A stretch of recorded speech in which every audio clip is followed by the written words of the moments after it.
Beleza, então já está gravando aqui e aí agora começou a gravar. E nessa aula de hoje, então, já é a quinta aula aí, né, do curso, a gente vai falar de evolução da vida, na verdade, história de evolução da vida, né, dentro de um contexto de evolução geológica, contexto de evolução aí das outras esferas também, né, não vamos falar propriamente dessa teoria da evolução, dos aspectos aí, né, do Darwin, etc., dos outros, Mendel, genética, nada disso não, vamos falar de uma história de evolução da vida, né, dentro do que a gente tem de contexto aí de evidências no registro geológico e como que as outras esferas aí do sistema Terra interagiram com a biosfera, né? Tem um cartãozinho aqui no fundo, aqui, não sei se está dando para ver bem, né? Minha tela ficou um pouco clara aqui, espero que esteja dando para ver bem aí. Então, como eu mostrei lá no começo do curso, né, a gente tem várias dessas figuras aí de linha do tempo geológico, evolução da vida, né? O que fica claro aqui para a gente é que a vida mais complexa, como a gente já conhece, assim, né? Vamos definir o que são essas coisas aí. Ela desenvolve muito rapidamente, só depois aqui de cerca de 600, 700 milhões de anos para frente, né? Tem algumas evidências anteriores, mas a explosão mesmo é depois disso. E aí a gente passa, né, depois do Cambriano, aqui, 542 milhões de anos, a ter as subdivisões do tempo geológico muito mais bem definidas, né, porque aí a gente vai ter a distribuição de fósseis, macrofósseis, etc., coisas que a gente consegue utilizar para dividir melhor essas coisas, né? Para vocês terem ideia, só tem um período aqui do pré-cambriano, como é assim chamado, né, que já é formalmente definido, que é o Ediacarano, né, com sua base lá em 635 milhões de anos. O criogeniano já não é definido, a gente está lutando por isso aí agora. Então a gente vai usar essas linhas do tempo aí para ver onde que estão as evidências das primeiras aparições de diversos tipos tanto de funções e formas aí na evolução da vida, como dos fósseis propriamente ditos, né? Então eu peguei essa linha do tempo aqui do Wikipedia, o timeline da história evolutiva da Terra. Eu gostei dela porque ela tem aqui umas setinhas mostrando mais ou menos onde deve ter começado as coisas, né? E a gente vai começar, né, nessa divisão aí entre o Radiano e o Arquiano. A gente tem talvez as primeiras evidências para a vida mais primitiva, né, para a vida unicelular, etc. Aí, né? No Radiano eles até colocaram aqui a presença de água, etc. Né? O LHB, vocês sabem que é o Late Heavy Bombardment, então a gente ainda estava tendo bombardeamento de meteorito muito grande aqui, né, como a gente viu lá nas outras aulas, aula de clima, etc. Né? E Earliest Oxygen, coloca aqui, né, são os primeiros whiffs lá de oxigenação, primeiros sopros, né, a gente ainda está um pouco longe do GOI, do grande evento de oxigenação, que só vai aparecer lá em torno de 2,4, 2,2 bilhões de anos aqui, né, que esses aqui são aqueles primeiros sopros de oxigênio. Então, vem aquela pergunta, né, quando que começou a vida na Terra? E as principais linhas de evidência que a gente tem para argumentar sobre isso aí são, primeiro, os fósseis propriamente ditos, né? Estromatóides e companhia, porque tem aí microfósseis preservados, ou que podem ser microfósseis, né, desses estromatóides. Eu coloquei uma fotinha aqui de Shark Bay, lá na Austrália, né? Que é um dos locais hoje onde a salinidade, as condições aí da água permitem que a gente tenha grandes colônias de bactérias que formam estromatóides, né? Estromatóides são, na verdade, grandes colônias, principalmente de cianobactérias, né, que formam essas estruturas aí à medida que elas vão aprisionando sedimento. Ela pode ser mais horizontal, como os tapetes, ou mais colunar, como os estromatóides. Tem alguns locais da Terra hoje que a gente continua formando, como em Shark Bay e como na Lagoa Salgada, no Rio de Janeiro, né? Outra coisa que a gente pode procurar são evidências mais indiretas, né? Por exemplo, a evidência da geoquímica isotópica. Procurar por carbono aí que tem assinatura biogênica. A gente viu nas outras aulas, né, o carbono biogênico ele é muito rico no isótopo leve de carbono, no isótopo 12. Então, você pode usar a razão carbono 13 e carbono 12 para estimar se é um carbono que você está analisando ali numa grafita, num diamante, um folheto, alguma coisa assim, se ele tem origem biogênica ou não. Né? Outra coisa que pode ser utilizada é uma espécie de fóssil também, mas não é um fóssil de corpo, né, um fóssil molecular, ou também chamado de biomarcadores, através da geoquímica orgânica. São cadeias de moléculas aí que se imagina que elas foram criadas como membranas de células ou qualquer coisa assim. Elas ficam preservadas, né, às vezes um pouco destruídas e às vezes preservadas ali no registro geológico. Modelagem, experimento, né, modelamento, vamos falar um pouquinho dessas coisas aí também, que tentam fazer uma reconstrução de como que era a Terra primitiva e como que pode ter se desenvolvido nessa Terra as cadeias aí poliméricas que podem ter dado origem à vida, né? O relógio molecular. O relógio molecular é um negócio muito legal que você consegue fazer uma extrapolação para trás no tempo e tentar imaginar quando foi que surgiu o ancestral comum de certas linhagens que a gente vê hoje em dia. Né? Vamos ver como é que funciona isso aí. Então, série de linhas de evidências aí para saber quando que a vida começou na Terra. Primeiro, falando de fósseis e microfósseis, né, o trabalho famoso ali, Schops, de 92, se não me engano, onde ele pega essas estruturas aí num chart lá acho que da Austrália, né, o Apex Chart, onde encontrou essa série de cadeias aí, né, que interpretou como semelhantes a cianobactérias. Isso aí é 3,5 bilhões de anos, mais ou menos. Né? Então, seria a evidência mais antiga de microfósseis, né? Já lá no Arqueanão, há 3,5 bilhões de anos. Só que isso aí foi muito questionado diversas vezes, né? Num desses trabalhos aqui, por exemplo, né? O pessoal pega essas coisas que são interpretadas como microfósseis e interpretam como estruturas de minerais, né? Foliações em micas, etc., coisas deformacionais aqui, né? Desses minerais que não seriam verdadeiramente microfósseis, né? Então, a gente chama aqui, ó, esfoliação de filosilicatos, na verdade. Não seriam microfósseis. Então, isso tudo aqui é bastante disputado, né? Outra coisa que você pode pegar são os estromatólitos diretamente, né? Pegar o estromatólito propriamente dito. Mesmo que você não encontre os filamentos de cianobactérias lá, você sabe que hoje em dia essas estruturas colunares, né, são formadas por bactérias, né, cianobactérias, então você estima que no passado também elas teriam sido construídas assim. Então tem vários trabalhos, né? Por exemplo, esse aqui é lá da Austrália, North Pole, na Austrália, com estromatólitos de 3,5 bilhões de anos, né? Volta aí, galera, aqui. Só que o que acontece, né? Esse tipo de estrutura também foi desafiada várias vezes, né? Então tem aqui esse próprio Buick aqui, né? Coloca aí algumas critérios para reconhecer estromatólitos em rochas antigas, e algumas pessoas, como esse Donald Lowe aqui, né, falou que todos os estromatólitos mais velhos que 3,2 ele interpreta como abiológicos, né? Seriam estruturas aí sedimentares ou deformacionais, mas não ligadas à atividade biogênica, né? Por isso tem esse tipo de trabalho, biogenicidade, bioassinaturas e bioconfusão aqui, né? Então tem que ficar esperto com essas coisas. Pouco tempo atrás, trabalho recente, tá? Alan Nutman e companhia, o pessoal lá da Austrália que trabalha na Groenlândia, né? Nessa região aqui de Isua, onde a gente já viu que estão algumas das rochas mais antigas do mundo, né? De 3,7 bilhões de anos. Eles interpretaram essas estruturas aqui, ó, né? Como estruturas formadas por estromatólitos, tá bom? Esse tipo de tapete aqui, ó. Isso deve ter sido em 2017, 2018, por aí, esse artigo, infelizmente eu não coloquei aqui a data, né? Mas, logo depois, esses Awask et al. 2020, por exemplo, que eu tirei esse mapa, já é um pessoal reinterpretando essas rochas de 3,7, não como estromatóides, mas como feições deformacionais. Então, ele coloca aqui o sigma 1, sigma 2, sigma 3, para quem quer relembrar aí da mecânica dos meios contínuos, né? E que essas estruturas que parecem tapetes, na verdade, seriam estruturas deformacionais, então não teria biogenicidade comprovada, tá bom?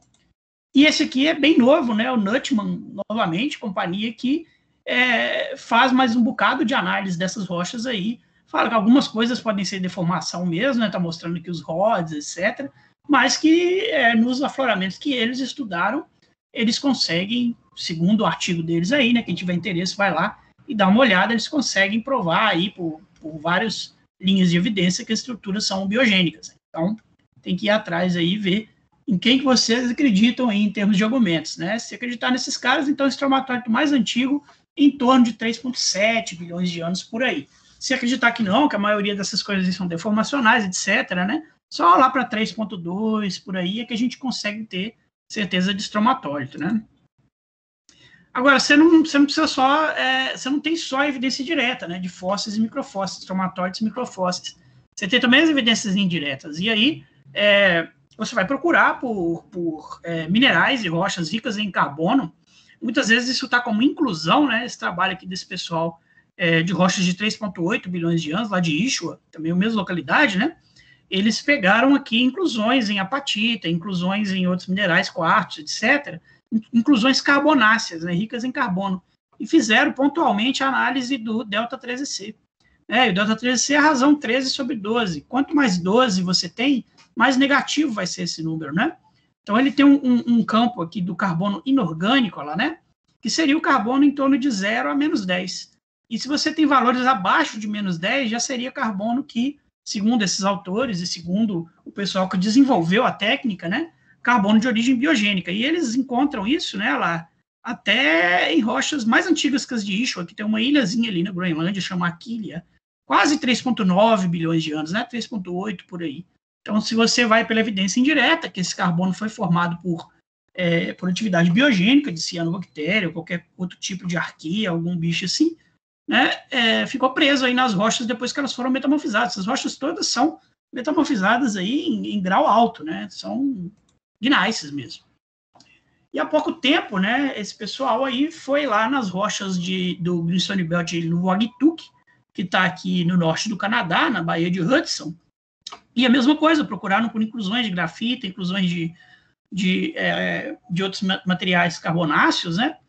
E essas rochas aí, elas têm pelo menos 3,8 bilhões de anos. Se você for confiar lá na isócrona Samari Neodímio, que o John O'Neill está aqui, ó, Jonathan O'Neill e companhia conseguiram, né? Quase 4,2 bilhões de anos. Então, você já teria carbono biogênico no adiano, né? 4,2. Então, a vida provavelmente, se você vai por essa evidência indireta, né? Provavelmente começou na Terra pouco depois que a Terra se formou, né? E trabalho de Elizabeth Bell e companhia, né? Nos zircões de Jack Hills. Então, foram lá nos zircões de Jack Hills, é um zircão de 4,1 bilhão de anos, encontraram aqui coisas muito submicrométricas, né? Olha o tamanho dessa escala aqui, 30 micrômetros, né? Cada grãozinho desse aqui deve ter uns 3 micrômetros, né? Essas inclusões submicrométricas aí têm assinatura de carbono orgânico, né? É uma assinatura muito negativa. Existe alguma discussão, claro, né? Porque existem outros processos que podem gerar o carbono muito negativo, mas não tão consistentemente quando você encontra nessas inclusões. Todas elas apresentam valores negativos, né? Pode procurar também esse outro trabalho legal, 3,5, né? As rochas um pouquinho menos antigas aí, mas a mesma coisa dentro das estruturas interpretadas como estromatólitos, né? Os caras foram em pirita e dentro dos poros lá das piritas encontraram matéria orgânica e analisa os isótopos de carbono delas aí, etc. Então, vocês veem que são coisas muito submicrométricas, né? Está procurando por evidência de vida em coisinha muito pequena. A escala aqui de tamanho de 1 micrômetro, né? Matéria orgânica preso dentro de poro de pirita. Tá? Então, é uma coisa que já sofreu várias transformações, mas que talvez ainda mantenha aí a sua assinatura de carbono orgânico. Outra coisa interessante são os biomarcadores, né? Tem um aluno aí, o William, que está fazendo doutorado, vai trabalhar com isso um pouco, né, William? Pode falar com a gente um pouco depois. Mas qual que é a ideia, né? São moléculas, são grandes polímeros que são encontrados, por exemplo, nas membranas de células, e aí a célula morre, etc. E esses biomarcadores, esses polímeros, eles podem ficar preservados como pedaços dessas moléculas, como fósseis moleculares, né? Nem sempre vai estar inteiro, mas você vai interpretar que esse pedaço de polímero veio de uma parede celular, alguma coisa assim, né? Ou aqueles hidrocarbonetos aromáticos, etc., né? Então, você pode procurar por isso aí no registro biológico, certo?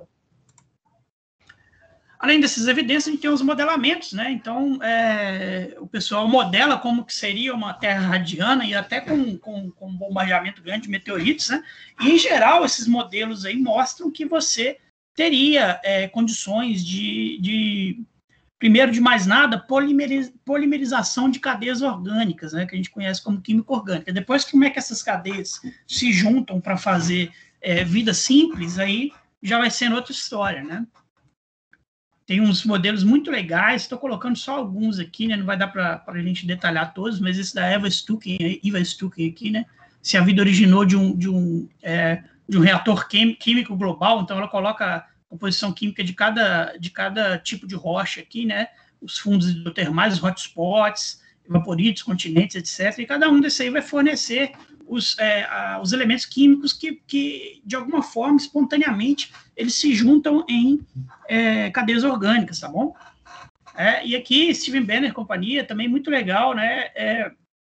Existe essa ideia que a vida começou não baseada em DNA, que é uma cadeia dupla, mas baseada em RNA, que é uma cadeia simples, né? Uma cadeia única que tem a capacidade de se autoduplicar. Então, com isso, imagina-se que começou como cadeias de RNA, né? Para depois isso aí virar cadeias de DNA. Esse também é um trabalho legal, com experimentos bacanas aí, onde os caras pegaram um monte de meteorito marciano e coisas que poderiam ser interpretadas como análogos para a Terra radiana, né? E fizeram experiências com eles aí, né? Colocaram uns lipídios por cima aí e viram que esses tipos de cadeias poliméricas orgânicas, elas crescem espontaneamente nesse tipo de material aí, como os meteoritos marcianos, por exemplo, né?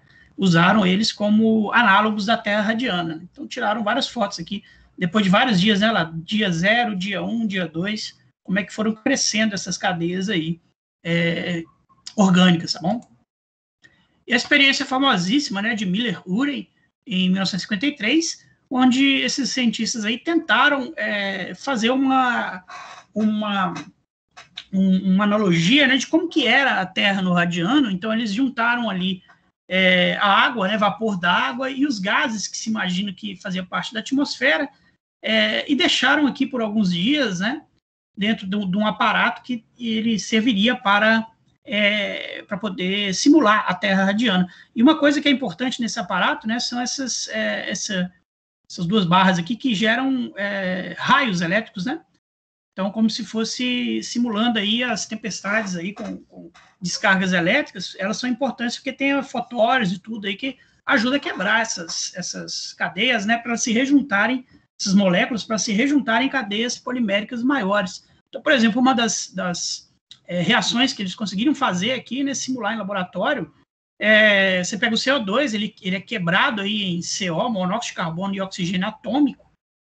Depois esse oxigênio atômico, junto com CH3, vai formar água, né? Aí a água junta aqui, vai juntando uma moléculazinha com outra, com metano, com amônia, etc. E no final você sai com algumas cadeias que são utilizadas como moléculas orgânicas. Aí são as bases, né, da vida como a gente conhece. Por exemplo, a glicina aqui, ó. A água formada aí, se você junta, você começa a produzir o que a gente conhece como açúcares, como a ribose, tá bom?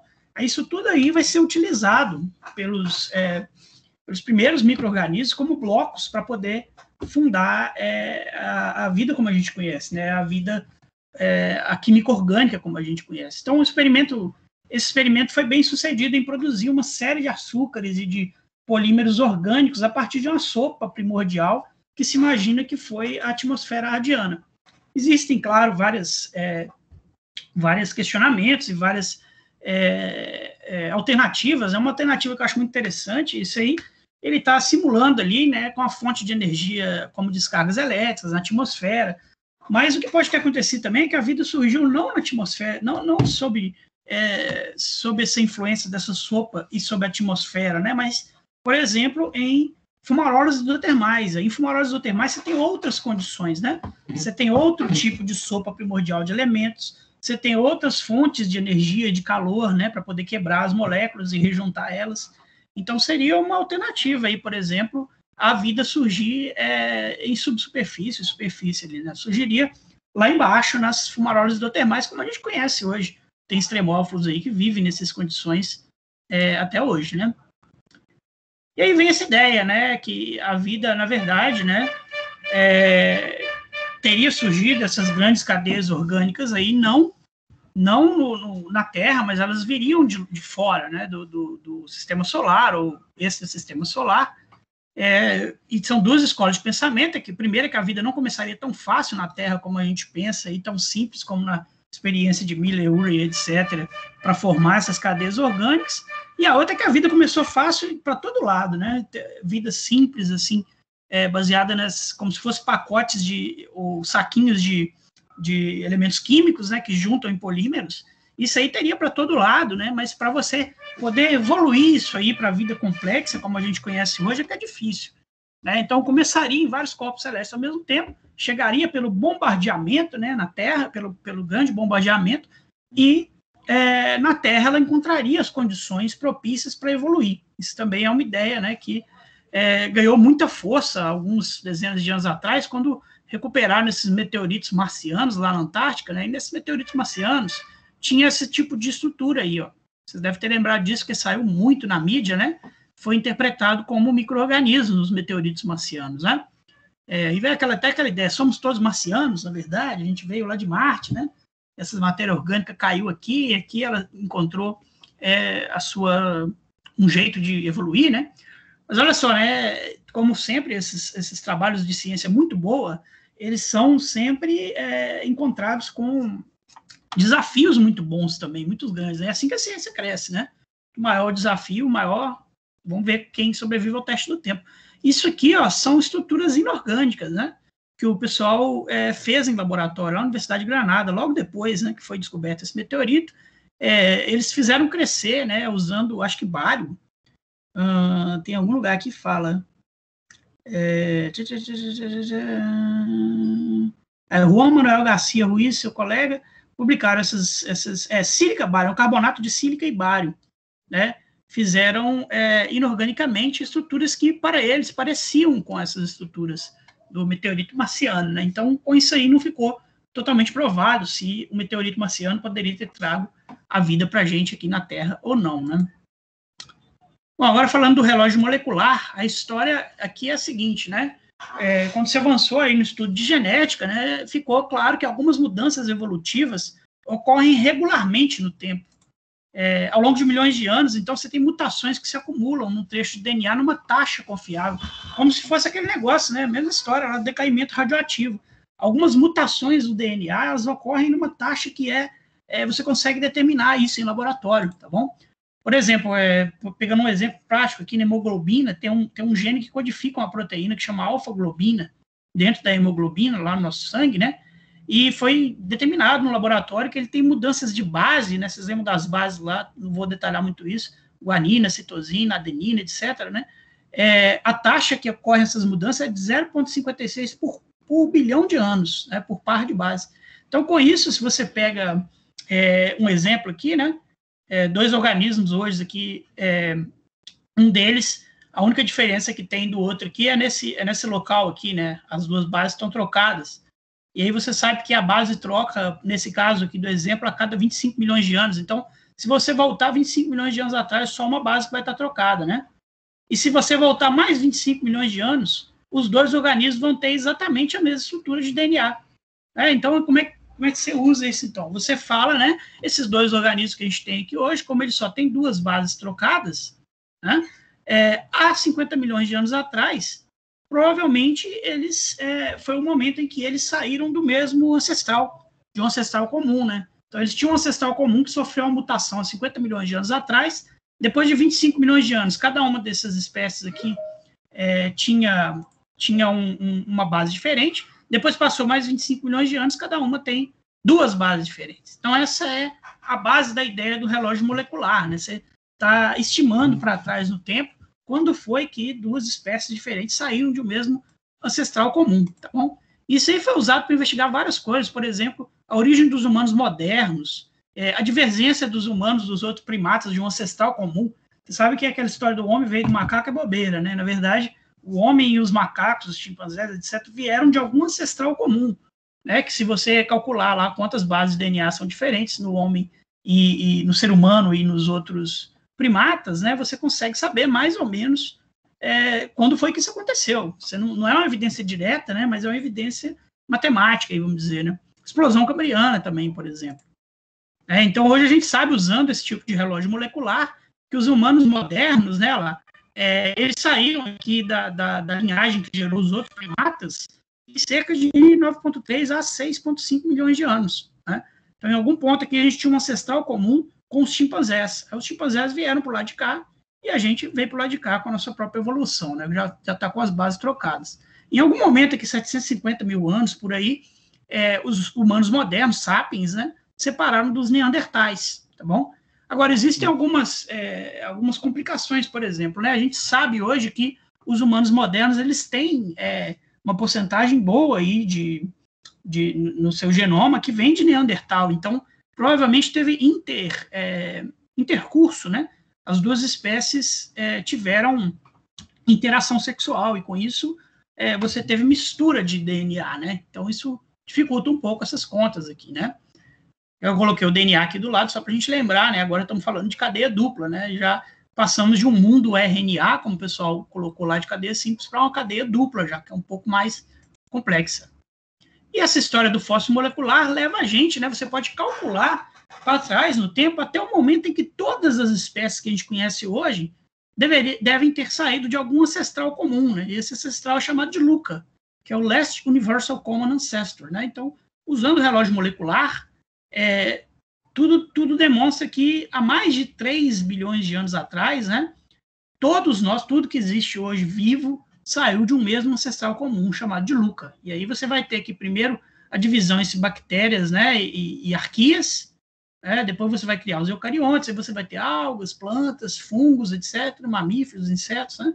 Então, essa ideia aí, né, de onde que surgiu essas coisas, que mais ou menos esses relógios que cada um fala, né, o relógio das plantas, o relógio dos fungos, de insetos e mamíferos, né, onde que começou mais ou menos cada um dessas espécies aí. Bom, então, complicando a vida a partir de um LUCA, né, de um Last Universal Common Ancestor. Não sabemos bem o que é esse LUCA, né? Existem algumas estruturas chamadas de coacervado, que é quando você tem esse aglomerado de proteínas, como a gente fez na sopa lá com Urey, Miller, etc., né? Ele pode ficar cercado de moléculas de água, e aí esses aglomerados de proteínas começam a se organizar e fazer esses grandes bolhas aí de proteínas que são chamados coacervados. Isso não é bem vida ainda, como a gente conhece, mas ele já tem algumas características de vida, tá? A partir, então, desses coacervados, imagina, se não se sabe bem como, né? Você começa a ter as primeiras células verdadeiras, né? Você agrega as proteínas de forma que você começa a ter coisas especializadas aqui dentro. Então, você tem um nucleóide, né? Essas células são procariontes, então elas não têm ainda um núcleo com membrana protegendo o que está ao redor. Elas são anaeróbicas, quer dizer que elas sobreviviam em condições que não tinham oxigênio, né? Heterotróficas, quer dizer que elas precisam consumir essas cadeias de matéria orgânica do seu meio, o que está ao seu redor, né? Ao contrário dos organismos autotróficos, por exemplo, os organismos fotossintéticos, que eles sintetizam a sua própria matéria orgânica, né? Então, eles se alimentavam dessas moléculas ao redor e secretavam gás carbônico. Há cerca de 3,5 bilhões de anos já existia esse tipo de coisa aí, tá bom? E depois você tem o advento das cianobactérias, né? São tão velhas quanto os estromatólitos que a gente quiser acreditar, de 3,2, 3,7, etc., né? E, em algum momento, né, essas cianobactérias se tornam mais comuns do que essas primeiras células procariontes, né? Elas também são procariontes, claro, né? E a grande diferença delas é que elas são autotróficas, então elas usam a luz do sol, né, para poder gerar a sua própria matéria orgânica aqui dentro, suas próprias cadeias de açúcares. E, como um produto secundário, né, elas vão secretar oxigênio. E o oxigênio, a primeira coisa que vai fazer é matar todos esses bichos aqui, que eles não tinham proteção contra a oxidação, né? Então, imagina-se que foi uma das primeiras extinções em massa aí, matando todos os procariontes anaeróbicos, pelo menos os que estavam próximos ali da zona fótica, né? Da zona na água do mar, onde a luz solar entrava. Então, provavelmente, esses organismos aí anaeróbicos foram se esconder lá para o fundo do mar, nas fumarolas, etc., onde eles conseguiam ficar longe desse primo que apareceu aqui, que era extremamente tóxico para eles, né? Mas que foi muito importante para a gente. Então, a gente estava aqui agora nas primeiras evidências de vida, né? Pulei um pouco aqui o GOI, essas coisas assim, porque as coisas vão ficar interessantes. Vocês veem como é que demora esses passos evolutivos, né? Para você sair dos procariontes heterotróficos, etc., anóxicos, e entrar, as cianobactérias começarem a dominar, né? Passa-se aí muito tempo. A gente tem os UIFs de oxigênio aqui, 3,5, etc., mas a fotossíntese só passa a ser uma fonte importante de oxigênio, né, depois que você consome os redutores todos, como a gente falou nas outras aulas, e aí você passa a acumular oxigênio na atmosfera a partir do GOI aqui, né, 2,2, 2,4. Então, você vê que aqui a gente já gastou quase metade do tempo da Terra, quase metade da vida da Terra para chegar aqui, tá bom? né? Ainda estamos na vida unicelular, né? Agora que a gente está começando a vida multicelular, mais interessante. E aí a gente vai entrar nessa história de vida complexa, que quer dizer essa vida complexa, né? Estamos saindo lá daqueles tipos de coisa, arquia, bactéria, indo para coisas que fazem estruturas mais interessantes. Então, tem um volume aí dessa revista Interface Focus, que é muito legal, ele só fala sobre vida complexa, né? Esse é o artigo de abertura desse volume, da Rachel Wood, companhia. Sugiro todo mundo que tiver interesse, vai lá e baixa todos os artigos desse volume, que é muito legal, tá bom? Então, a história é que os procariontes, aí, né, as bactérias, as arquias, elas dominam o planeta por quase toda a história. A gente viu, passou metade da vida do planeta, do tempo do planeta, e a gente só tinha isso aí como evidência, né? Aí você vem com um dos primeiros eucariontes, um dos primeiros não, eu estou falando um simples aqui, eucarionte, né, quer dizer que o núcleo já é protegido por uma membrana, você tem organelas, etc., né? Você pegar uma ameba, ele é cerca de 15 mil vezes maior do que um procarionte típico, quer dizer, já é um pulo evolutivo aí muito grande, talvez o mais importante do que a gente veio depois foi esse grande pulo aí dos procariontes por eucariontes. Bom, então os procariontes, no máximo, eles faziam ali umas coluninhas de células idênticas, né? Aquelas grandes fitas de cianobactérias que a gente viu as fotos aí, etc. Mas se você pega os eucariontes, eles começam a juntar uma célula com a outra, uma célula com a outra, é um jogo de Lego ali que você forma tudo que você quiser, né? Você forma, coloquei desde uma zebra até uma sequoia, mas na verdade desde uma ameba até um elefante, né? Tudo depende de como que você vai juntando as células eucariontes ali para poder fazer a sua função maior, né? Tem até uma comparação nessa do eucarionte aí da ameba, 15 mil vezes maior que o procarionte típico. Não só isso, mas as organelas dentro da célula ali vão ter funções diferentes. É como a mesma comparação da ameba para o procarionte seria você comparar o ser humano com uma ameba, né? Um grau de complexidade assim que você dá esse salto, tá bom? Como é que foi o advento dos eucariontes, então? Né? Imagina-se há cerca de 2 bilhões de anos atrás, estamos saindo aqui do GOI para entrar naquele que é chamado Boring Billion, né? Imagina-se que os eucariontes começaram com uma endossimbiose, né? A endossimbiose, essa teoria foi muito capitaneada pela Lynn Margulis, eu já falei dela aí em outras aulas, né? Você tinha lá um organismo unicelular que englobou o outro, né? Fagocitou, comeu aqui uma outra bactéria.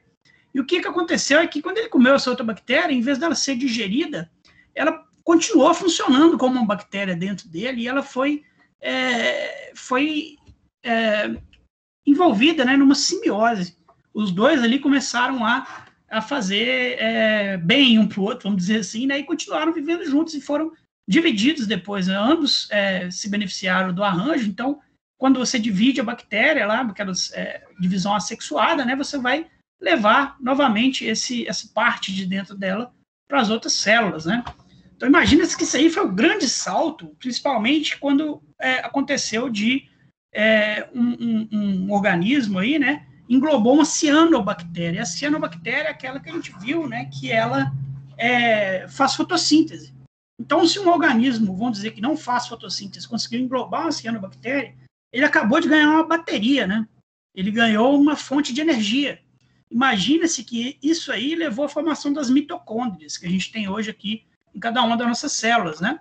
Então, você protege o núcleo, né, com a membrana, e aí você vai começar a englobar aí bactérias aeróbicas, cianobactérias, e cada uma dessas vão se transformar nas organelas que a gente tem hoje dentro das células. Então, cada célula nossa já é uma legião, né? Já é um conjunto de vários organismos que foram se englobando e se transformando num ser mais complexo.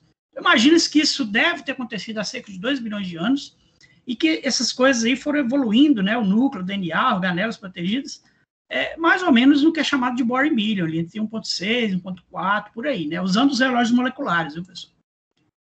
É uma coisa muito interessante, você compara hoje, né, um cloroplasto. O cloroplasto é a célula que produz energia na planta, né? São essas aqui, na plantinha, né? Esse aqui está num moss, que é uma graminha, né? Que fazem a fotossíntese. Você comparando um cloroplasto com uma cianobactéria, eles são muito parecidos, tá? Eles têm estruturas muito parecidas lá, ó. Dropletes de lipídios, ribossomas, né, nucleóides, etc. Né? Então, imagina-se que o cloroplasto, que a gente vê dentro das células de todos os vegetais hoje, né, ele veio de uma bactéria que englobou uma cianobactéria, né? cianobactéria é a mãe de todos os cloroplastos. E depois você tem a endossimbiose secundária, né? Células que estão comendo outras células que já são complexas, que já envolveram outros organismos. E com isso você vai evoluindo a célula, tá bom? Então aí tem uns trabalhos muito interessantes, né? Que falam aí dos ancestrais comuns, né? Sempre saindo dessas árvores evolutivas, em torno de 1,6, 1,8 por aí. Você começa a ter microfósseis no registro geológico que provavelmente estão guardando para a gente aí estruturas que indicam eucariogênese, né? Eucariontes. Então, quem tiver curiosidade pode ir nesse trabalho da Susana Porter aí, por exemplo, né? Ela mostra que onde que surgem essas feições em cada um dos fósseis que podem estar indicando que você já tinha eucariontes, tá bom? No Boring Billion ali. Outro trabalho interessante também, Susana Porter e companhia, né? Como é que essas coisas aí sobreviveram em ecossistemas predominantemente anóxicos. A gente viu que depois do GOI, né, os mares aí proterozoicos, provavelmente a maioria dos mares eram anóxicos, não tinha oxigênio livre suficiente, né? Então, isso aí pode ter retardado a evolução de coisas mais complexas que já precisavam de oxigênio para gerar energia. Já mostrei esse slide da outra vez, né? Os arquitrarcos aqui, que são esses microfósseis com paredes orgânicas, né, interpretadas como protistas ou cistos reprodutivos de algas eucariontes, tá bom? Então, esse tipo de coisa aqui que se encontra nessas coisas proterozoicas. Pois esse aqui eu achei interessante esse trabalho, né? O Boring Billion seria um estilingue para a vida complexa. Esses caras argumentam nesse trabalho aqui, né, que normalmente encara-se o Boring Billion, né, como uma época que não aconteceu grandes coisas, porém aconteceram algumas coisas aqui, né, como o advento, como a gente coloca aqui, né, das células com mitocôndrias, das células com cloroplastos, etc. Então, estava acontecendo esse tipo de coisa ali, né? E nesse trabalho, os caras comparam isso com... Isso aqui são concentrações de elementos traço importantes como nutrientes, tá bom? Então, eles mostram aqui, né, você tem um período aqui, ó, de 2.000 até 1,5 bilhões de anos, onde você tem uma baixa concentração de elementos traços que podem funcionar como nutrientes nas águas. E depois de 1,5, você começa a ter uma alta concentração, alguns picos de alta concentração de nutrientes, tá bom?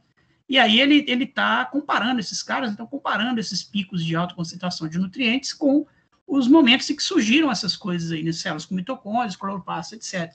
Mostrando que provavelmente você tem um controle externo aí, né? Um controle de entrega de nutrientes nas águas para poder criar esse tipo de coisa aí, tá bom? Coisa que aconteceu também no Boring Billion, né, o advento da reprodução sexual.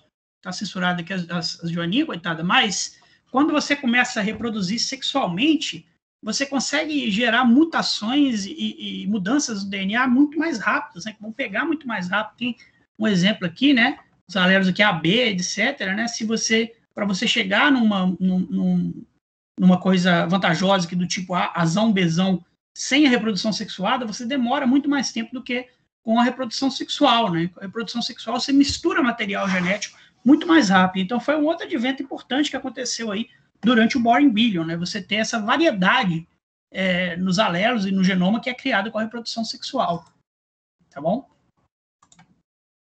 E aí a gente vai entrar agora, né, onde a coisa começa a ficar interessante aqui, né? No criogeniano para lá, a gente vai ter os earliest de tudo aí, ó, né?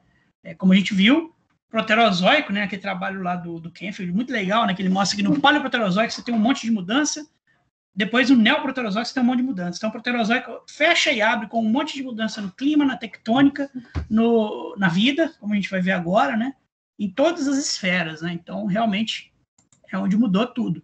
A partir do Toniano, então, né, a gente tem que 850 milhões de anos, 740, 710, por aí, a gente começa a ter essa série de diversificações, né, que aí, a partir aqui do Ediacarano cedo, Ediacarano, aí as coisas vão explodir. Isso é uma história que vem assim, né, a explosão cambriana, que está aqui em 540 milhões de anos por aí, era conhecida lá pelo Darwin, etc., né, foi uma das dificuldades para a teoria do Darwin da evolução, né, porque na sua forma primitiva, a teoria da evolução falava que as coisas aconteciam de forma gradual, né? Só que a explosão cambriana, por exemplo, é uma coisa que aconteceu muito rápido, como a gente vai ver, né? Então, hoje a gente sabe, né, que a gente tem uma vida que vai evoluindo, mas ela sofre grandes saltos evolutivos, né? Talvez muito provavelmente por esforços externos, coisas externas estão acontecendo. Por exemplo, tectônica de placas, como a gente já viu, né? Jogando muito nutriente, muito oxigênio pela erosão de cadeia de montanha, você consegue forçar a evolução em saltos muito grandes. Outra coisa é a forçação climática, né? O clima mudando muito rápido, você força muito rápido também. Toda vez que você tem extinção muito grande, você tem diversificação muito grande depois, porque você abre novos nichos, etc., né? Então, já era conhecida essa explosão cambriana, só que depois começaram a descobrir, né, as coisas que vêm antes do cambriano. Então, no Ediacarano aqui, né, já se conhece 580 milhões de anos para lá, criou-se o termo até de fauna ediacarana, né, uma fauna que vem antes da fauna cambriana e completamente diferente também, né.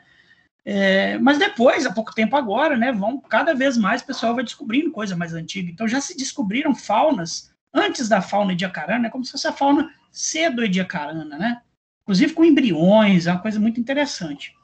E antes desses ediacaranos, a gente já tem coisas no criogeniano que foram descobertas, tá bom? Vamos falar delas aí.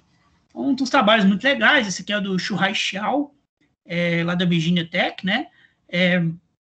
Ele fala um pouco, esses aqui são organismos que vêm antes do ediacarano, tá bom? São coisas que vêm antes do ediacarano. Então, tem alguns fósseis imaginados como fósseis traço, né?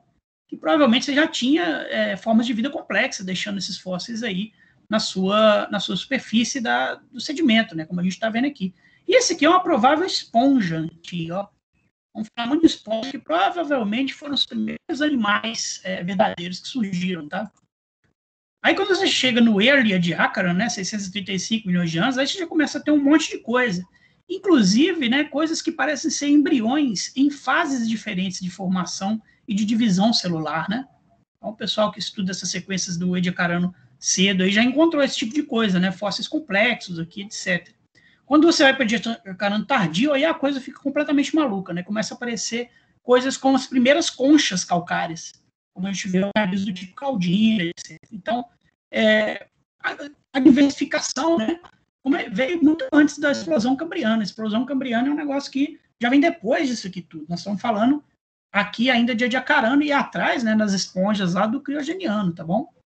Então, olha aí, tá o nosso vovô Bob Esponja aqui, porque usando fóssil molecular, né, os esteroides, não aquele que o pessoal usa em academia, mas um tipo específico aqui de esteroide, né, foi encontrado em rochas criogenianas, em rochas mais antigas do que a glaciação esturtiana, tá? 700 e poucos milhões de anos aí, fósseis moleculares lá, né? Eles fazem aqui o espectro que indica que esses fósseis aí vieram de paredes, provavelmente de esponja, tá bom? Que se compara com os fósseis que a gente encontra em esponja marinha hoje. Então, provavelmente o Bob Esponja é vovô de todo mundo aí dos animais, tá bom? Foram provavelmente as primeiras que apareciam, os demosponjas, né? E todos esses artigos aí vêm com comentários, né? Esse é um comentário do Joachim Brooks e Butterfield, né? Dos animais aí que apareceram durante a glaciação do criogeniano tardio, tá? Então, esse biomarcador 24-IPC, que ele aparece em algum momento antes do marinoano, né? Já no esturtiano, você já tem esponjas por aí, tá bom? Aí, então, esse é um outro trabalho, Maluf e companhia, onde eles pegam esses fósseis aí, interpretam esses traços nas rochas, né? Normalmente, esses traços aparecem muito nesses traços e microfósseis, né? Nessas rochas que tem uma espécie, parece que é uma pele de elefante. Essa pele de elefante, essa textura é típica dos tapetes microbiais. E a gente vai ver na frente que parece que as primeiras formas de vida complexa gostavam de crescer em cima desses tapetes microbiais. Né? Eles aproveitavam ali as estruturas microbiais. E aí fizeram estruturas 3D dessas coisas aí, né? E interpretam essas impressões aí em rochas pré-marinoanas como prováveis esponjas, tá? Essas coisas em 3D aí que eles estão fazendo por tomografia. Marc Laflamme fez o comentário, tem sempre um comentário para esses artigos. Ele está mostrando aqui ó, as impressões fósseis, né? E como é que os caras fazem em 3D a tomografia e interpretam como uma rede de canais do tipo que se vê em esponjas do dia de hoje, tá bom? Bom, outra coisa interessante, né, além dessa história das esponjas aí, que está sendo detectado principalmente por fóssil molecular e por esses traços fósseis que o pessoal está interpretando como estruturas de esponja, lá no Grand Canyon, nos Estados Unidos, né, no grupo Shuar, Susana Porter trabalhou muito lá, e você tem uma série de coisas aqui que parecem arquitrarcos, né, e outras coisas semelhantes, que elas têm buraquinhos, esses buraquinhos aí, né, E aí ela interpreta isso, ela chama isso de tiny vampires, são os vampirinhos. Quer dizer, você começou a ter predação. E a predação já é um comportamento ecológico complexo. Você ter predador e presa. Então, você já tinha cadeias tróficas desenvolvidas aí, né? Isso aí que a gente vai chamar já de vida complexa há 780, 740 milhões de anos. Então, bem antes da glaciação aqui, né? Você sabe que a glaciação Sutiana começou em 717. Né? Isso foi uma das coisas que a gente falou que era a dificuldade do snowball, né? Que era da vida complexa sobreviver ao snowball. Só que depois veio o pessoal aquela coisa que a luz passa pelas cracks no gelo e consegue entrar aí fazendo os oásis, né? Olha esses buraquinhos, né? Muito interessantes. Fizeram em 3D aqui tudo, olha lá. Tem um corte aqui em perfil, né? Mostrando esses buracos nas paredes orgânicas. E esses bichinhos também do mesmo artigo, tá? Que são microfósseis em forma de vaso, né? E esses microfósseis em forma de vaso, eles são cheios desses buraquinhos de predação, né? E interpreta-se que isso aí, hoje em dia, a gente tem esses bichinhos, essas amebas, chamadas de ameba testácea. O que é a testácea, né? Testa é esse exoesqueleto dela. É um esqueletozinho que pode ser de matéria orgânica, pode ser até calcário, né? Aqui, nesse caso, essa testa aqui é formada com pedacinhos de minerais, olha só. Né? Que o bichinho vai juntando, ela, mineral particles, que ela vai juntando para se proteger, né? Se proteger de quê? Provavelmente dos outros bichos que estavam querendo comer ela, né? Então você vê como é que o comportamento predatório já levou à formação de esqueleto, né? Mas isso aqui ainda não é considerado o primeiro esqueleto verdadeiro, a gente vai ver ele chegando daqui a pouco, mas já era uma forma de tentar se proteger. Então imagina que esses fósseis aqui, isso aqui são fotos recentes, né? Poderiam ser já amebas testáceas, né? Tipo de protozoária aqui, etc., se protegendo das coisas. Isso aí é antes de explosão cambriana, antes disso tudo, né? Isso tudo já está sendo aparecendo lá no criogeniano, tá bom? Mas saindo do criogeniano, então, vamos para o que é chamado de ediacarambiota, né? Aí agora a gente vai começar a ficar com uma coisa cada vez mais interessante, por isso eu expandi aqui a linha do tempo, né? Agora a gente está no Ediacarano passando para o Cambriano aqui. Então, acontece uma última glaciação no Ediacarano, que é uma glaciação regional, né? Chamada de Gaskirs. Essa não é considerada do tipo snowball, mas logo depois dela, que é 580 milhões de anos por aí, 570, você começa a ter os tipos de coisas chamadas de biotas ediacaranas, né? E aí tem vários artigos que falam sobre essas biotas ediacaranas, porque aí sim você começa a ter traços e fósseis de, principalmente impressões de corpos moles, né? Chamar de fauna de ediacarana, chamar de organismo de corpos moles, você ainda não tem tanto esqueleto, mas já vai começar a aparecer, né? Desses tipos de bicho aí que ninguém sabe direito o que são, né? Mas são formas bem complexas, né? Como vocês estão vendo aí, formas discoides, né? Formas que parecem vegetais às vezes, né? Mas não é bem planta. Tá para todo lado aí, ó, Dickinsonia, Kimberella, M. são coisas que ninguém sabe muito bem o que são essas coisas. É o Andrômeda, que os discoides, etc, né? Começam a aparecer em torno de 575, 570 milhões de anos até 550, 540, e o mais interessante, né, quando você passa da transição ali ediacarano-cambriano, a maioria deles some. Nunca mais a gente tem esses bichos aí. Né? São clados aí que parecem, às vezes falam que foram experiências falhas da natureza, né? Acho que é meio sacanagem falar isso, mas são provavelmente organismos que aproveitaram tudo que é nicho ali, depois que a glaciação limpou tudo, depois que você começa a ter oxigenação, depois que você começa a ter nutrientes por causa de Gondwana, etc, né? Então, na verdade, quando se fala de fauna ediacarana, na verdade, são várias faunas ediacaranas, né? A gente tem a biota do tipo Avalon, que são as biotas que foram descritas lá no Mistaken Point, no nordeste do Canadá, né? Lá na Avalônia. E aí, nessa biota do tipo Avalon, ela é a mais antiga, ela é datada um pouco mais velha aí do que 575 milhões de anos, logo depois da glaciação Gaskias, que está lá, né? Mistaken Point é um desses locais, está aqui, ó. Beacon Hill, outro local, etc. Depois você tem as biotas do tipo Ediacara, lá das Ediacara Hills da Austrália, né? Aí você vai ter ela um pouquinho mais nova, 560, por aí. Depois a biota do tipo Nama. A biota do tipo Nama é lá da Namíbia. Aí você vai ter na biota do tipo Nama já vários tipos de organismos esqueletizados, né? Como Claudina, Corumbela, que a gente vai falar aí, né? Não só os de corpos moles. SSF, os SFS são Small Shell Fossils. O fóssil pequeno calcário, né, com concha. Começa a aparecer em torno de 550 milhões de anos por aí, né? E você tem um pouquinho mais antigos aí também, lá na China. Está sendo descrito aqui já. Na Wikimedia Commons, né, eu peguei essas figuras aí, que foi feito por esse camarada que não está aparecendo o nome, mas o link do site está aqui, né? Descrevendo a biota, por exemplo, de Mistaken Point. Olha como é que ela é diferente da biota de Acara, né? Lá da Austrália, né? Mistaken Point tem esses grandes, parecem folhas, assim, com a sua base fixa no fundo, né? Enquanto lá elas são menos comuns. Você tem mais de insônia, ciclomedusa, que são as coisas mais discoides, né? Placoides que estão ali embaixo ali.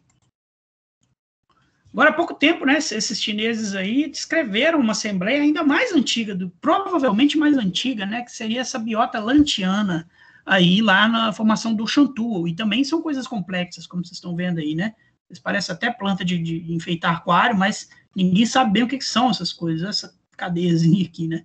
Aí os artistas paleontológicos colocam a imaginação para funcionar e faz tudo que é desenho, né. Muito interessante, né? Eu mostrei isso aqui já, são a preservação dos embriões, né? Novamente lá na China, a formação do Shantou aqui, ó, né? Mostrando embriões em diversas fases de desenvolvimento, né? As células desenvolvendo aqui e se dividindo. Então, muito legal você ter isso preservado aí no registro rochoso. Outra coisa que é muito interessante são esses discos ediacaranos, né? Ninguém entende muito bem o que são essas coisas, mas eles têm ornamentos, né, às vezes, por exemplo, essas linhazinhas aqui, que indicam que é origem biogênica.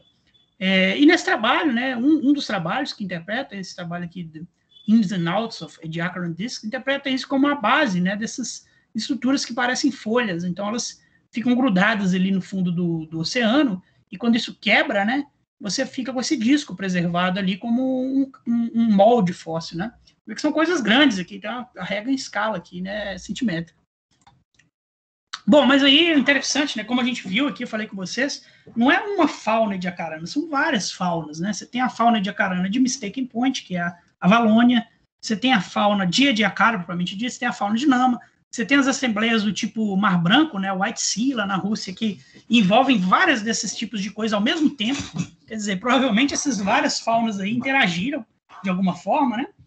E esse camarada aqui, nesse trabalho, que está no Geoscience Frontiers, né? Ele fala que não existe isso de biota e de acarana, porque são tantas coisas diferentes ao mesmo tempo, né, que não dá para englobar tudo como uma biota só.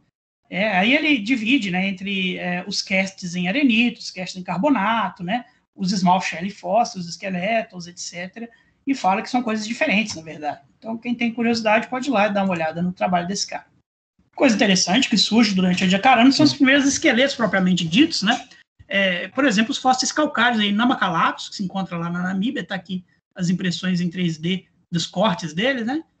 Como é que o pessoal reconstrói isso lá? Parece um cogumelinho, né? Tem umas estruturas muito bonitas e até meio medonhas aqui, né? Imagina-se que isso era a casquinha de um bicho que botava seus bracinhos para fora aqui, né? E os Claudina, né? Que é esse bichinho aqui que tem estrutura cone em cone, né? Um cone dentro de outro cone calcário. E provavelmente o bichinho vivia aí dentro, né? Para quê, né? Para se proteger.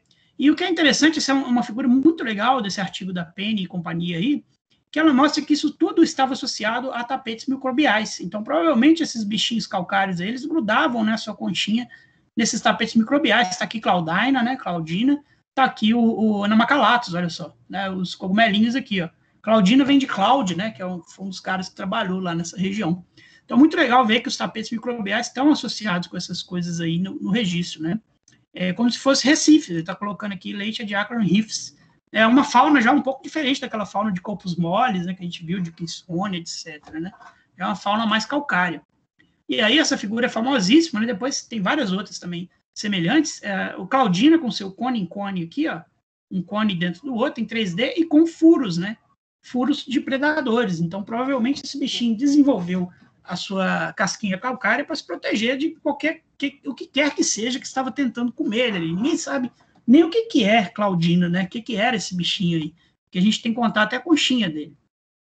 Mas aqui no Brasil a gente tem, né, um bocado de registro disso aí, no Bambuí tem um pouquinho, mas principalmente na faixa Paraguai. Então a gente está aqui no Mato Grosso do Sul, aqui embaixo, né, Corumbá, região aqui. E aí, né, isso saiu na revista FAPESP, lá, Vida Protegida por Armaduras, né, o Lucas Warren participa aqui, o pessoal participa, onde eles fazem reconstruções desses bichinhos, Claudina e Corumbela, né, Corumbela é a bela de Corumbá, foi descoberto lá em Corumbá, né, Val de companhia, descrevem esses fósseis, né. Então, isso aqui tá muito legal, tá lá na revista FAPESP, né, vocês podem lá ver como é que é descrito essa corumbela e essa claudina, como essas estruturas para proteger. Ele colocou aqui que a claudina é provavelmente dos anelídeos, né? Seria um parente das minhocas que a gente tem hoje em dia aí, né? E corumbelos quinidários, como as medusas e águas-vivas. Aqui um pedacinho de uma corumbela, né, do museu lá. Aqui tá com escala, tá mais legal, né? Então, 1 centímetro aqui, ó, pra vocês verem o tamanho que é uma corumbela. É foto do Detlef Wald, lá da UNB. E aí, fotinhas de claudinas em 3D, né? Claudina você consegue ver ela a olho nu, dependendo da rocha, tá? Aqui foi um campo que eu fiz lá, tá o Bogiani aqui, lá da USP, procurando corumbelas e claudinas aqui num pelito, né, do Grupo Corumbá, tá bom? A mina lá. Aí eu cheguei pertinho e consegui ver onde ele estava vendo a corumbela Vernelli na formação Tamengo, né? São esses fragmentos aqui, ó. A foto tirada no campo mesmo, fui lá com a lupinha, tá aqui um fragmentozinho de corumbela, tá bom? E aqui, fragmentos de claudina, dá para vocês verem que é olho nu, ó, marcado, né? Esse pessoal, eu não sou paleontólogo, né? Mas às vezes você tem superfícies, são essas superfícies, nato qualquer coisa, esqueci agora o nome, parece que tem grandes mortes, assim, que você encontra um bocado de fóssil, né? E aí, olha lá, tá essa superfície aqui, eu estou colocando a lupinha, dá para ver as claudinas aqui preservadas, tá bom? Outra coisa interessante que acharam lá, né, na formação Tamengo, igual Curuzu aqui, são esses fósseis traços, que são evidências aí de organismos que cavavam o fundo oceânico, né? Os bilaterianos são esses organismos que têm a simetria bilateral, no Ediacarano terminal e no Cambriano do Brasil, aí, né? Foi encontrado lá na faixa Paraguai. E aí eles fazem uma tomografia em 3D dessas coisas, profundidade, etc. Isso aqui é chamado de revolução agrícola, tá? Foi uma das revoluções agrícolas da história da vida aí, né? Porque a partir do momento que esses bichinhos começaram a cavar o solo, provavelmente para se esconder de predador, né? Eles abriram todo um outro nicho ali, todo um outro ecossistema, né? Um ecossistema do solo que vai ficando cada vez mais profundo. E esse trabalho aqui os caras publicaram numa revista muito boa, né? Não lembro qual que era agora, Nature Ecology and Evolution, porque essa evidência que eles acharam mostra que isso começou um pouco antes do que se imaginava, né? Se imaginava que tinha começado no Cambriano, eles acharam já no Ediacarano tardio, né? Então, sempre que acha uma coisa que empurra um avanço biológico assim, um pouquinho para trás, né? Isso aqui são tamanhos dos furos, né? Lá, etc., da estatística toda. Então, eles empurraram essa evidência um pouquinho para trás. Está aqui a Valônia, né? Os tipos de trace fósseis, etc. Os organismos de corpos mole estão em vermelho, então os da Valônia são os mais antigos, né? A gente tem os trace fósseis que fazem grandes buracos, etc., e os do Corumbá, que eles colocaram aqui, né, os tubos calcificados, do tipo Claudina e Corumbela, e isto aqui é os meiofaunal, esses que desceram lá no fundo, né, e conseguiram criar novos nichos aí, né, então o deles aqui seria o mais antigo dentre essas faunas aí, né, descritas na Namíbia, a White Sea, que eu falei um pouquinho, etc., né. Eu fui lá nesses lugares aí com o Bogiani e com os dinamarqueses aí, né? Isso aqui foi um dos tufos vulcânicos que dataram, tá no meio dos calcários aqui. Essa linhazinha branca aqui é o tufo vulcânico, ó, né? Então, a datação desse tufo, 555 milhões de anos, permitiu colocar esses fósseis traço já ainda no Ediacarano superior e não no Cambriano, né? O Cambriano é abaixo de 441 milhões de anos, tá bom? Você vê, né, o tipo de coisa que passaria batidíssimo aí no campo para muita gente, né? Você tem que ter pessoas que são especialistas em reconhecer rocha vulcânica alterada no campo, né? Você vê que é uma camadinha de cinza vulcânica aí, e num lugar assim que eu fui comido vivo pelos mosquitos, os mosquitos do tamanho de jacaré, né? E na verdade tinha uma água ao redor ali, mas se você pulasse na água tinha muito jacaré que dava para você ver de longe, então não é um lugar muito fácil, é um lugar escondido, mas que apareceu aí esses tufos lá. Então olha essa camadinha de tufo, né? É essa coisinha branca aqui que foram tirados esses zircões datados em 555, que permitiu, né? Então, para fazer geologia fina, tem que ter geologia bruta também, né? Tem que ir no campo e mapear e encontrar essas coisas. Então, tá eu e o Bogiani aí na mina de calcário, né? E, exatamente, né? Um desses tufos foi datado em 540 e poucos milhões de anos. Então, a gente tem aqui, onde a gente está nesse momento, que é exatamente na divisa do Cambriano para o pré-Cambriano. Então, a gente tem a formação Tamengo. O Bogiani é mais velho que eu, então ele está do lado do pré-cambriano, né, da formação Tamengo, e eu estou do lado do cambriano, aqui da formação Guaicuruçu. Provavelmente aqui no nosso meio está passando a divisa entre o pré-cambriano e o cambriano, ou entre o ediacarano e o cambriano, se vocês preferirem, né? Ainda bem que eu falei do lado certo aí, mais novo aí, né?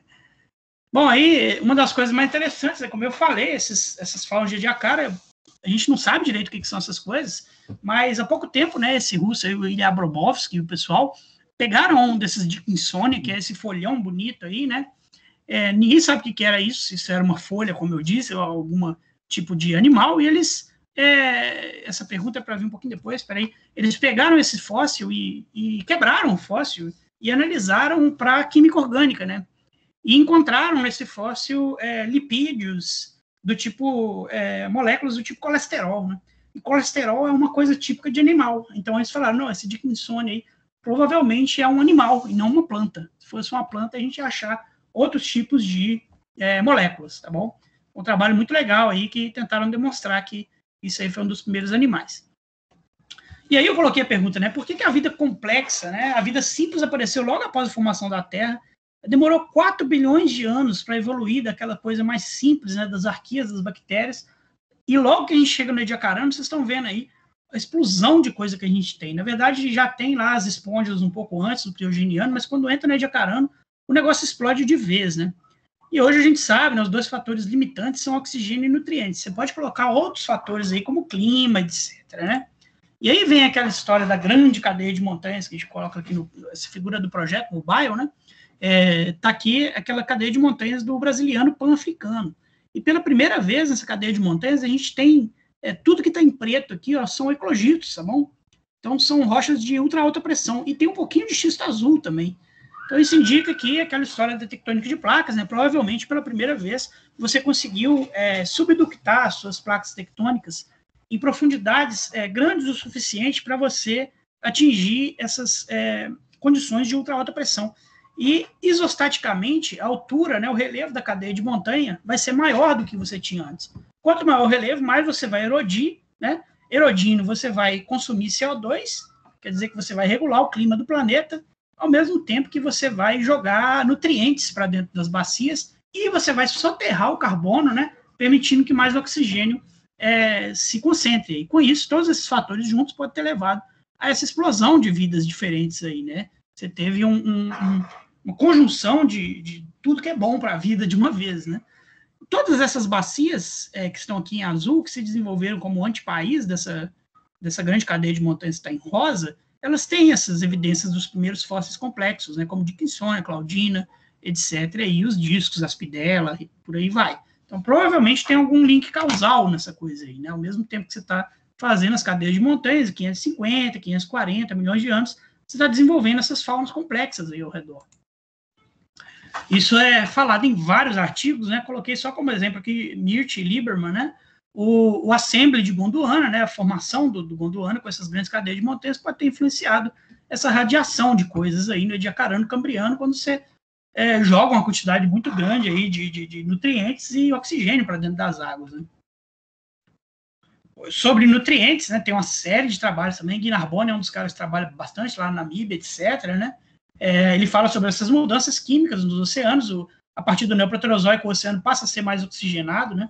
Então, em algum momento, você passou o limite de oxigenação que te permite ter esses bichos complexos, e a partir do momento que você tem esses bichos, eles próprios, né, vão aprisionar, por exemplo, matéria orgânica que vai ser soterrada, né, nos seus corpos e tal.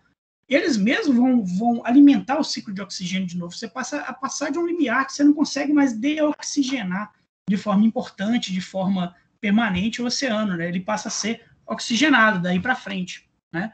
E a sua questão dos elementos nutrientes, tá bom? Então, também aqui a Ariel Ambar, né, mostrando aqui como é que os elementos que podem funcionar como nutrientes, né, os metais, selênio, etc., você tem picos da concentração desses metais, e também os que são sensíveis à oxigenação, como molibdênio, essas coisas assim, do Neoproterozoico em diante, mostrando que realmente se mudou bastante a química do oceano, né? Novamente, eu já mostrei isso antes, né, a coevolução dos oxygen levels e dos animais aqui dentro do seu oceano. Passa mais rápido, eu já falei mais disso antes, né? Bom, então, quando a gente chega aí no final do Ediacarano, o que é interessante é que todas essas formas de vida aí, né, elas somem. Nunca mais a gente viu uma Claudina, a gente viu uma Aspidella, a gente viu... Não sabe o que são essas coisas, porque elas não existem hoje. E existem várias perguntas de como que isso aconteceu, né? Então, tem algumas proposições de catástrofe climática, de catástrofe, né, que vem por fora, etc. Porém, o que está ganhando muita força nos últimos tempos é um replacement biótico mesmo. Você surge com organismos diferentes, organismos cambrianos diferentes, né, que eles são mais bem adaptados ao ambiente do que os ediacaranos. Então, eles ganham os nichos, né? Isso é mostrado, por exemplo, em seções aqui nesse caso, eu não sei direito onde é essa seção, se é na África, mas eles mostram que não tem diferença, por exemplo, de oxigenação, né, usando, nesse caso aqui, especiação do ferro, toque, etc. Você não tem diferença de oxigenação de onde está a fauna ediacarana para onde está a fauna cambriana, etc. Então, com isso, assim, você não tem grandes mudanças ambientais que poderiam justificar você estar mudando a sua fauna completamente. Provavelmente foi uma coisa que simplesmente teve essa reposição biótica, né? Esse trabalho aqui tem várias idades, né, do ediacarano para o cambriano, e mostra que aconteceu uma coisa meio de ecologia mesmo. Você trocou ali uma fauna por outra, tá bom? Aí ele mostra o que aconteceria, né, se fosse, por exemplo, um displacement ambiental, né, como falando catastrófico, falando de ediacara sumiria, né, e a cambriana ganharia espaço. Aí você pode ter esses double edge, né, um vai sumindo e o outro vai aparecendo, etc. Então isso aí é usado para testar qual a hipótese, né, para você trocar uma fauna que era completamente diferente por outra que é completamente diferente também, né, mas no cambriano, que é onde a gente está agora, chamar de explosão cambriana aqui, ó, estou colocando mais próximo aqui para a gente, vamos falar dessa parte aqui, né. Aí já é um pouco diferente, porque surgem os organismos, apesar de ter muito organismo estranho, diferente, surgem os organismos que a gente conhece hoje em dia, tá bom?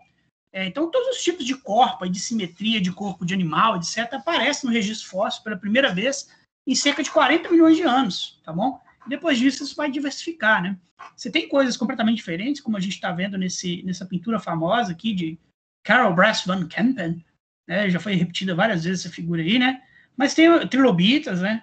Coisas assim que vão aparecer, mas tem outras coisas que vão desenvolver em outros bichos que a gente conhece hoje, como as estrelas do mar, como, né, minhocas aqui, vermes, né?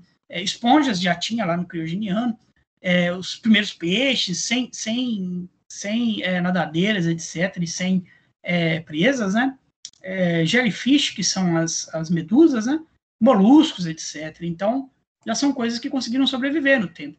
Um dos locais que está muito bem preservado é o Folheto Burgess, né, lá no Canadá, na Colômbia Britânica, onde tem esses fósseis maravilhosos aí, né, de bichos completamente estranhos. A gente tem uns bichos, a lucigênia, né, cheio de espinho, que a gente nem imagina como é que eram esses bichos, né? Imagina porque tem os artistas que desenham essas coisas aí, são maravilhosos. Trilobitas, etc., né?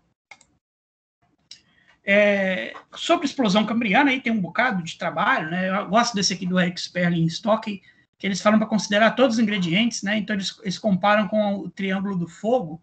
Para você ter fogo, você tem que ter oxigênio, você tem que ter combustível e comburente, né? Temperatura, combustível e oxigênio. Aí para ter a explosão cambriana, tem mudanças no ambiente, tem mudanças ecológicas, né? Predador, presa, etc. Então é um trabalho legal aqui para vocês verem todos os componentes que acontecem, né? E aí começa a ter todo tipo de esqueleto calcário também, né? Vindo lá daquela história dos small shell. Começa a aparecer todo tipo de bicho, né? Então, você tem uma divergência muito rápida, em 40 milhões de anos, como a gente viu, né? E algumas dessas espécies aí vão ter mais sucesso ecologicamente, outras não, né? E vão ser substituídas, tá bom? Mesma coisa, né? Esse aqui é um trabalho muito legal do Eric Sperling e companhia, que ele compara, né, o número de organismos carnívoros, né? Ele fala que para você falar de vida complexa, é legal você pegar, por exemplo, os organismos carnívoros, que eles já são os que consomem outros organismos, em ambientes que vão ficando cada vez mais ricos em oxigênio. Então, ambientes mais ricos em oxigênio, você tem um maior número de espécies carnívoras, né? Então, compara aí, você precisava de um crescimento grande no nível de oxigênio. Ele traça isso usando níveis de urânio, por exemplo, na água, que é um dos elementos que é sensíveis ao redox, que crescem mais ou menos a 540, 520 milhões de anos aqui, né? Você começa a explosão cambriana, os níveis de urânio crescem muito, e o número de espécies carnívoras cresce correspondentemente. Então, provavelmente esse aumento no oxigênio aí favoreceu o aumento de espécies carnívoras. Por quê, né? Espécies carnívoras, predadores, eles precisam correr atrás da sua presa. E para você correr atrás, você tem um gasto de energia muito grande. Esse gasto de energia é compensado aí, né? Você vai se alimentar e respirar bastante para poder gerar essas explosões de energia que os bichinhos vão atrás, né? Para você gerar energia lá nos seus músculos, você tem que combinar oxigênio com comida, né? Oxigênio com açúcar, etc, né? Bom, aí o que acontece depois, né, a gente passa a ter diversas mudanças aí na vida, né? Mas até aqui a gente falou basicamente de vida na água, porque tinha várias complicações para a vida na terra firme, né? Que você tem que ter, a gente viu, acabei de falar, você precisa de energia solar, oxigênio e nutrientes. E para quem queria viver sob a terra firme, né? Não tinha nada para comer na terra firme, né? Você tinha energia solar, mas como é que você ia conseguir voltar para pegar os nutrientes, né? Uma coisa que pode ter acontecido foi essa vida em corpos d'água rasos, né? Lagos, lagunas, nas bordas de mares aí, que foi exposta periodicamente à seca, períodos intermitentes de seca. E a vida que conseguia sobreviver a esses períodos de seca e depois, quando enchia de novo o lago, sobrevivia, né? Provavelmente foi selecionada naturalmente e acabou se transformando nos primeiros organismos que colonizaram a Terra, né? As plantas aparecem a partir das águas, aqui, não, das algas marinhas, tá? E cerca de 75 milhões de anos depois, os animais já vão para a Terra também. Então tá aqui, né? Quando que começa a aparecer esses bichinhos na Terra, mais ou menos, na divisa aqui do Cambriano para o Ordoviciano, você começa a ter os artrópodes, etc., vão ganhar a Terra, tá bom? Logo depois das plantas, né? Os artrópodes em cerca de 450 milhões de anos, os tetrápodes logo depois, anfíbios 350 por aí. Aí depois vem os dinossauros, mamíferos, etc. Viva a nossa história aí, né? Coisa interessante da gente falar, principalmente, já falamos aqui de algumas que aconteceram lá como a catástrofe do oxigênio, né? Mas são as grandes extinções em massa. E principalmente por Fanerozoico, que a gente já está falando agora, né? A gente tem isso muito bem demarcado. É uma porcentagem de extinção aqui, ó, no Ordoviciano, no final do Ordoviciano você tem uma grande, né? A principal mesmo é aqui no fim do Permiano para o Triássico, né? Você tem a famosa KT ou KPG, porque hoje não se usa mais terciário, se usa paleógeno, né? É aquela história da extinção dos dinossauros, etc., 65 milhões de anos. E tem várias hipóteses aí para explicar as extinções, como grandes impactos, que é o caso do KPG aqui, né? Vulcanismo, mudança climática, vamos ver isso aí com mais calma aqui para o Permiano. Influência externa e mutações, isso é interessante de poder investigar também, porque se você tem uma mudança na quantidade de raios cósmicos que a Terra está recebendo, ou de radiação solar, como buracos na camada de ozônio, por aí, né? Você pode estar tendo mutações, maior número de mutações que podem ser prejudiciais, né? Então, por exemplo, será que supernovas aí, ou explosões supernovas poderiam causar algum efeito, né?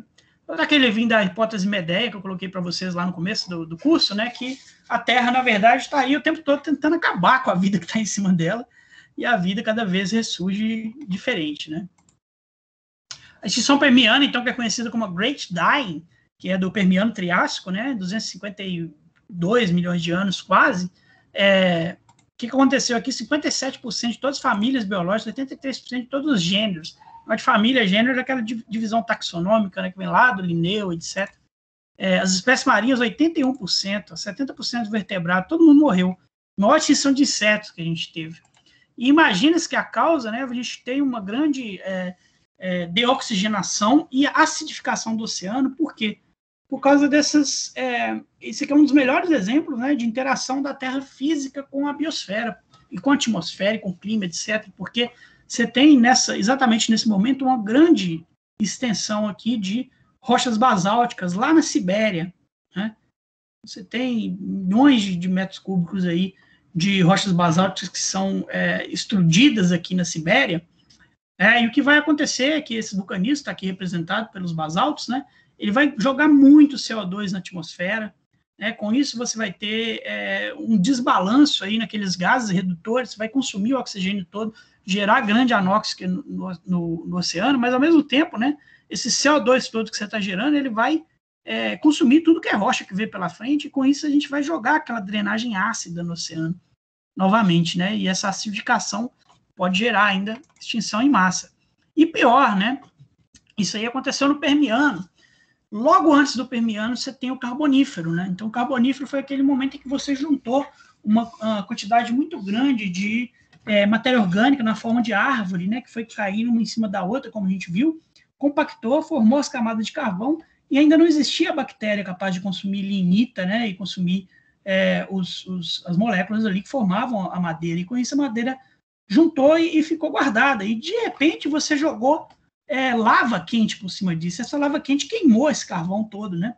E queimando o carvão pode ter soltado quantidades enormes aí de metano na atmosfera, gerando um aquecimento global mais forte ainda, né? Estima-se que as águas aí equatoriais chegaram a uma média de 40 graus Celsius de temperatura, né? É como se fosse mergulhar na Bahamas aí, você estaria tomando um banho de banheiro hidrotermal quente, né? Aquela banheira de hidromassagem aí. Não tinha organismo que aguentava sobreviver nessa água aí, tá bom? Outras coisas que podem ter acontecido, assim como a gente viu lá antes, os estilos de forças externas, né? Nos nutrientes também, né? Esse trabalho aqui muito legal, né? Long e companhia, mostrando que aconteceu um empobrecimento de selênio nos oceanos fanerozoicos que coincide com 3 extinções globais, né? Então, provavelmente, esses drops de selênio aqui podem ter influenciado nessas extinções desses peixes, etc. aí, né?